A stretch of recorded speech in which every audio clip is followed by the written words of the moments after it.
नमस्कार दोस्तों। जैसे कि हम लोग लास्ट बार पे मिल चुके हैं और हमने क्या बात की थी बेटा कि नीट 2020 का जो एक्सपेक्टेड कट ऑफ की हमने बात की थी। आज हम लोग बात कर रहे हैं बेटा मार्क्स की और इसके रैंक्स की बात करेंगे और हम लोग बात करेंगे उसके अकॉर्डिंगली आपको कौन कौन के कॉलेज मिल सकते हैं। ठीक है बेटा। तो एक्सपेक्टेड कट ऑफ क्या हो सकती है, ये कई चीज़ों पर डिपेंड करती है बेटा। जो एक्सपेक्टेड कट ऑफ होती है ये हमेशा कई चीज़ों पर डिपेंड करती है। ये डिपेंड करती है कि कितने लोग उन चीज़ों में अपीयर हो रहे हैं, उस एग्ज़ाम में कितने लोग अपीयर हो रहे हैं, इस पर एक्सपेक्टेड कट ऑफ डिपेंड करती है। अप्रॉक्सीमेटली 15 लाख से ज़्यादा कैंडिडेट इस एग्ज़ाम में अपीयर हुए हैं। डिफ़िकल्टी लेवल एग्ज़ाम का कैसा था, अगर ज़्यादा डिफ़िकल्टी लेवल होता है तो कट ऑफ थोड़ा कम हो जाती है और अगर पेपर ईजी लेवल का आता है तो कट ऑफ बढ़ जाती है। इसके अलावा जो सबसे इम्पोर्टेंट चीज़ है वो है नंबर ऑफ सीट्स की, कि इस एग्ज़ाम में कितने नंबर ऑफ सीट्स हैं। तो यहाँ पर सीट्स को बेटा हम एक स्लाइड में आपको दिखाते हैं कि इस एग्ज़ाम में जो गवर्नमेंट की सीट्स हैं वो है बेटा 42,265 और टोटल 280 कॉलेजेस हैं जो गवर्नमेंट से या गवर्नमेंट के कॉलेज हैं। तो 42,265 सीटें बेटा टोटल सरकारी सीटें हैं। ठीक है। इन सब के अलावा जो सबसे इम्पोर्टेंट चीज़ है वो ये कि जो प्राइवेट कॉलेज हैं वो है 262 और वहाँ पर जो सीटें हैं बेटा वो है 37,590 सीट्स। तो इन चीज़ों पे अगर आप ध्यान करें और देखें, इसके अलावा जो सबसे इम्पोर्टेंट चीज़ है बेटा वो डिपेंड करता है कि जब आपको पता है कि नीट में 15,93,000 बच्चे सेलेक्ट हुए हैं, तो इसमें सबसे इम्पोर्टेंट चीज़ जो डिपेंड करती है वो होता है बेटा कोटा। और जो कोटा होता है वो कट ऑफ पे बहुत बड़ी चीज़ों पे डिपेंड करता है। जैसे कोटा दो प्रकार का बेटा होता है, एक होता है ऑल इंडिया कोटा और जो दूसरा कोटा है बेटा वो होता है स्टेट लेवल का कोटा। जो ऑल इंडिया लेवल का कोटा है वो है 15% और जो स्टेट लेवल का कोटा है बेटा वो 85%। ठीक है। अब ऐसा मान लेते हैं चलिए कि मान लो कि अपन लोग यूपी से हैं और आपको एडमिशन लेना है दिल्ली के किसी कॉलेज में। आप मान लीजिए आपको लेना है मौलाना आज़ाद में, तो ऑल इंडिया कोटा में आपको आना होगा। क्यों? क्योंकि मौलाना आज़ाद दिल्ली गवर्नमेंट का कॉलेज है, दिल्ली के अंडर में आता है। तो यहाँ पर आपको ऑल इंडिया कोटा में आना होगा, 15% में आना होगा। इसका मतलब आपको हाईएस्ट मार्क्स लाने होंगे, आपकी जो रैंक होनी चाहिए वो काफ़ी ऊपर होना चाहिए। तो इन चीज़ों पर भी ये आपका रैंक और मार्क्स डिपेंड करते हैं कि कोटा क्या होता है। तो कोटा आप समझ में आ गया। कोटा दो प्रकार का है बेटा। अब मैं आपको बताता हूँ कि देखिए all India quota 15%, state quota 85%। ठीक है। तो इसके लिए अगर आप ऑल इंडिया कोटा में जाना चाहते हैं तो आपके रैंक है ना काफ़ी ऊपर होनी चाहिए और अगर आप स्टेट कोटा में आना चाहिए तो थोड़ा बहुत रैंक नीचे भी हो तो भी काम चल जाता है। चलिए आज हम लोग स्टेट कोटा और ऑल इंडिया कोटा दोनों की बात करेंगे कि उसमें रैंक्स और मार्क्स कितने होने चाहिए जिसके अकॉर्डिंगली हमें ऑल इंडिया कोटा के तहत एडमिशन मिल सकता है या फिर हमें स्टेट कोटा के तहत एडमिशन मिलेगा। तो बेटा एक मार्क्स का एनालिसिस करते हैं। आप देख रहे होंगे जो रेड कलर से लिखा हुआ है कि अगर आपके मार्क्स 680 से 710 तक हैं, 680 से 710 तक हैं, तो बेटा आपकी जो रैंक है ना वो 1 to 100 होगी। याद रखिएगा 1 to 100 होगी। इस रैंक में बेटा आपको दिल्ली एम्स मिल सकता है। और ये जो मैं आपको बता रहा हूँ बेटा ये कैटेगरी रैंक नहीं, मैं एज ए जनरल बता रहा हूँ। कैटेगरी पे ये वेरी करता है, उसको भी मैं लास्ट में आपको बताऊंगा। ठीक है। तो पहले मैं एक जनरल प्रेडिक्शन बता रहा हूँ कि कैसे होता है। ये पिछले 4 साल का एनालिसिस है जिसको मैंने रिसर्च करके या कह सकते हो आप डीपली स्टडी करके इसको बनाया है। तो अगर आपके मार्क्स 680 से 710 के बीच में है बेटा तो आपकी रैंक 1 to 100 के बीच में आएगी और आपको दिल्ली एम्स बहुत इजीली मिल जाएगा। तो मौलाना आज़ाद तो आप पा ही सकते हैं। इसके अलावा अगर अगर आपके मार्क्स 672 से 679 के बीच में तो आपकी रैंक होगी बेटा 1012 to 200, 101 से 200 के बीच में आपकी रैंक होगी। ओके। और इसी प्रकार अगर आपके मार्क्स है 662 671 तो आपकी रैंक होगी बेटा 2012 500।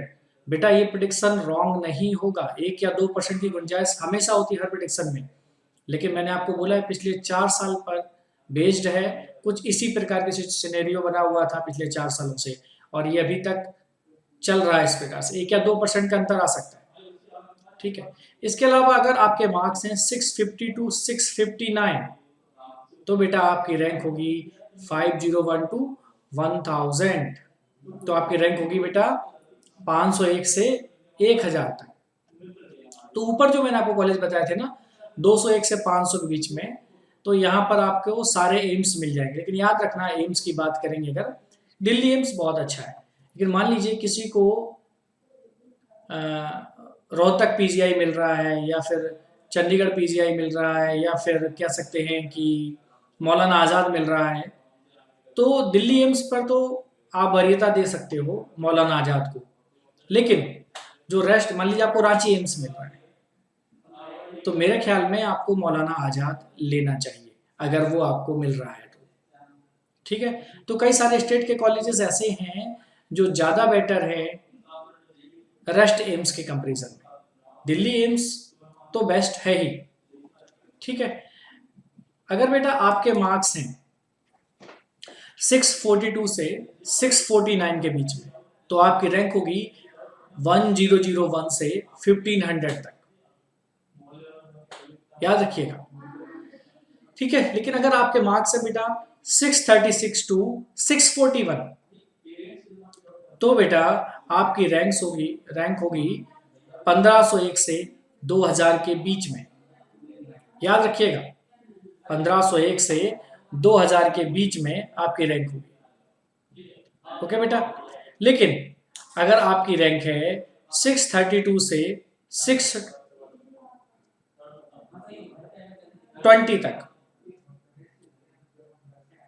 या आप बोल सकते हैं 620 तक, तो बेटा आपकी रैंक होगी 2001 से लेके 4000 के बीच में। लेकिन अब देखिएगा, लेकिन अगर बेटा आपके मार्क्स हैं 619,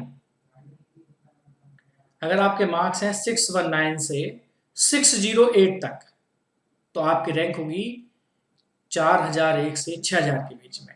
आप देखेंगे यहाँ पर रैंक ज़्यादा वेरी कर रही है, अब कम नंबरों के बीच में बहुत ज़्यादा रैंक है, एक एक रैंक पर कई सारे बच्चे आ जाएंगे। ठीक है, तो याद रखना ये जो मैं बता रहा हूँ ये रैंक्स का डिफरेंस है ना, यहाँ रैंक ज़्यादा वेरी कर रहा है, तो आपको इन चीज़ों को ध्यान देना है। लेकिन यदि बेटा आपके मार्क्स हैं, नेक्स्ट स्लाइड में देखते हैं, लेकिन बेटा अगर आपके मार्क्स कितने हैं 695 तक हैं, 606 टू 695 तक हैं, तो बेटा आपकी रैंक होगी 6001 से 9000 तक। ठीक है, लेकिन अगर आपके मार्क्स बेटा 593 से 580 के बीच में है तो आपकी रैंक 9001 से 15000 तक होगी, 9001 से बेटा 15000 तक होगी। और ये जो सेफ जोन है 15000 तक वाला बेटा जोन है ना, ये सेफ जोन है, यहां तक आपको इजीली एमबीबीएस मिल जाएगा। ठीक है, ये सेफ जोन है, लास्ट ईयर 12,500 तक सेफ जोन था, इस बार बढ़ा है, लास्ट में क्या हुआ था काउंसलिंग में सेकेंड थर्ड राउंड तक वो 15000 तक पहुंच गया था।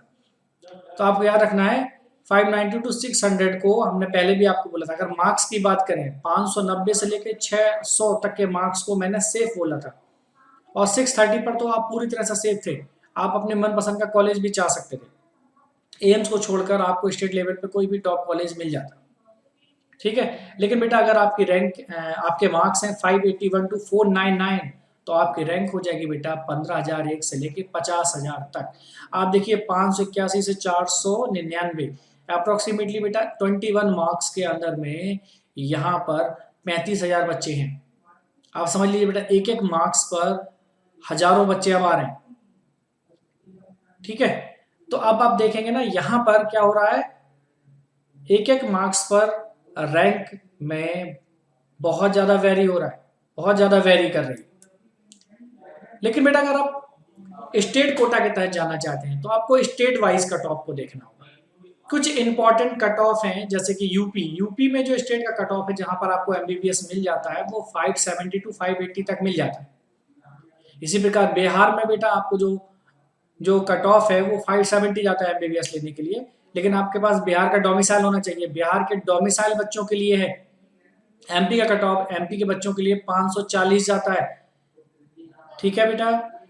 और अगर आपको एमपी के किसी कॉलेज में एडमिशन लेना है और आप एमपी के नहीं हैं, आप मान लीजिए यूपी के हैं, तो आपको जनरल लिस्ट में आना होगा, वो 15% वाला कोटा लगाना होगा, ऑल इंडिया कोटा। ठीक है। दिल्ली में बेटा जो एमबीबीएस के लिए कट ऑफ जाता है वो 60 बन जाता है। हरियाणा में बेटा 577, कर्नाटका में 473 और बेटा राजस्थान में 580 तक जाता है। ठीक है। गोवा में बेटा एक कट ऑफ है, कम जाता है 423 गोवा के लोकलाइट्स के लिए। आसाम में बेटा 490 है और ये गुजरात में 526 तक जाता है।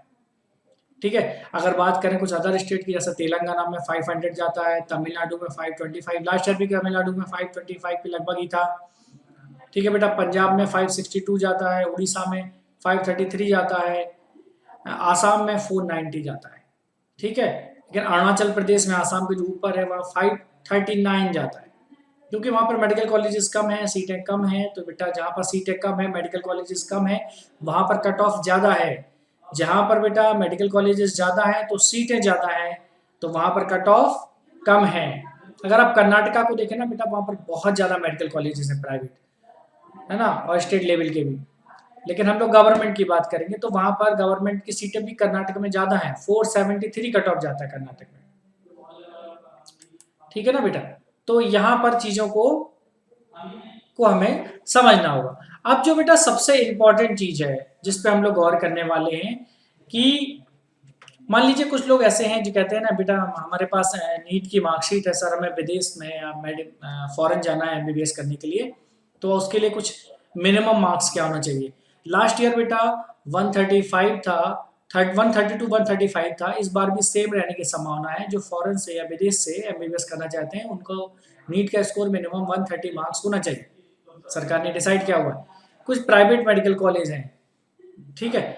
अब इनकी काउंसलिंग कब होती है, इनकी कट ऑफ कैसे डिसाइड होती है, जब गवर्नमेंट मेडिकल कॉलेजेस की सीट फुल अप हो जाती है, पूरी तरह से फुल हो जाती है, भर जाती हैं, तब प्राइवेट मेडिकल कॉलेजेस की कट ऑफ जारी होती है।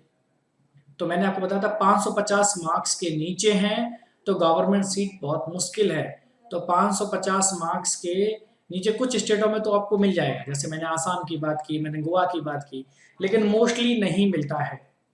ठीक है। तो आप क्या करें, आपके पास कई सारे मौके हैं। या तो आप प्राइवेट कॉलेजेस में जाके एडमिशन लें, उसके लिए आपको बहुत ज़्यादा अमाउंट खर्च करना पड़ेगा और वहाँ पर क्वालिटी ऑफ एजुकेशन भी इतनी अच्छी नहीं है हर प्राइवेट कॉलेज में। तो फिर अब आपको खुद से सवाल करना होगा कि क्या आपको 2021 का नीट देना है। मेरे ख्याल से तो आपको दे देना चाहिए, क्योंकि आपके पास अब केवल 7 महीने बचे हैं 2021 के नीट के लिए, और आपको लगता है कि आप कर लेंगे तो अभी से लग जाइए। लेकिन अगर आपको लगता है कि अब बहुत हो गया तो जो भी कॉलेज मिल रहा है ले लो। चलिए बात करते हैं प्राइवेट मेडिकल कॉलेजेस की। प्राइवेट मेडिकल कॉलेजेस की बात करते समय सबसे इंपॉर्टेंट होता है बेटा उसका बजट। एमबीबीएस का बजट बेटा कैटेगरी और होम डोमिसाइल पर भी डिपेंड करता है। ठीक है। अब अगर आपका स्कोर कम है तो आपका बजट ज़्यादा होना चाहिए, आपके पैसे ज़्यादा लगेंगे इन कॉलेजेस में, प्राइवेट कॉलेजेस में। और अगर आपका स्कोर ज़्यादा है तो ऑटोमेटिकली आपका बजट कम आ जाएगा, आपके पैसे कम खर्च होंगे। जैसे कि मैंने पहले ही बताया था पहली स्लाइड्स में कि जो प्राइवेट कॉलेज हैं इंडिया में जिनको सरकार के द्वारा मान्यता दी गई है बेटा वो है 262। और ये जो 262 कॉलेज हैं यहाँ पर सीट है बेटा 37,590। ठीक है। और ये डिपेंड करता है एमबीबीएस की सीट कहीं पर भी बेटा आपको 8 to 10 लाख पर ईयर से कम पर नहीं मिलेगी, कहीं कहीं तो बहुत ज़्यादा है। ठीक है। तो मैं ऐसा मत चाहूँगा कि आप 1 साल और दे सकते हो तो उसको ज़रूर दे दें, बाकी मैंने दूसरी कंडीशन भी आपको बताई, ठीक है? कहीं-कहीं प्राइवेट कॉलेजेस ऐसे हैं जैसे गुजरात और महाराष्ट्र में वो बाहरी बच्चों को नहीं लेते, स्टेट कोटा में, बिल्कुल नहीं लेते। यहाँ तक कि प्राइवेट कॉलेजेस में भी बैन है, सरकार की कुछ पॉलिसीज़ ऐसी हैं। लेकिन बाकी जगह पर लेते हैं और जहाँ पर लेते भी हैं वहाँ पर 10 टू 30% ही लेते हैं, ठीक है? लेकिन कुछ डीम्ड कॉलेजेस हैं, तो इंडिया में 42 ऐसे मेडिकल डीम्ड कॉलेजेस हैं जहाँ पर 7100 सीट्स हैं इन 42 डीम्ड कॉलेज, और यहाँ पर बाहरी राज्यों के सभी स्टूडेंट्स को अलाउ करते हैं, ठीक है? तो डीम्ड कॉलेजेस में देश के सभी स्टूडेंट एडमिशन ले सकते हैं, ठीक है बेटा? तो ये जो मैंने आपको बताया कि कट ऑफ के बेसिस पर आपको कैसे-कैसे स्कूल और कौन-कौन से कॉलेजेस मिल सकते हैं और किस कट ऑफ पर आपको क्या जाएगा। अगर आप यूपी के हैं तो आपके मार्क्स 570 टू 580 मार्क्स होने चाहिए, तो आपको यूपी में कॉलेजेस गवर्नमेंट कॉलेज मिल जाएगा।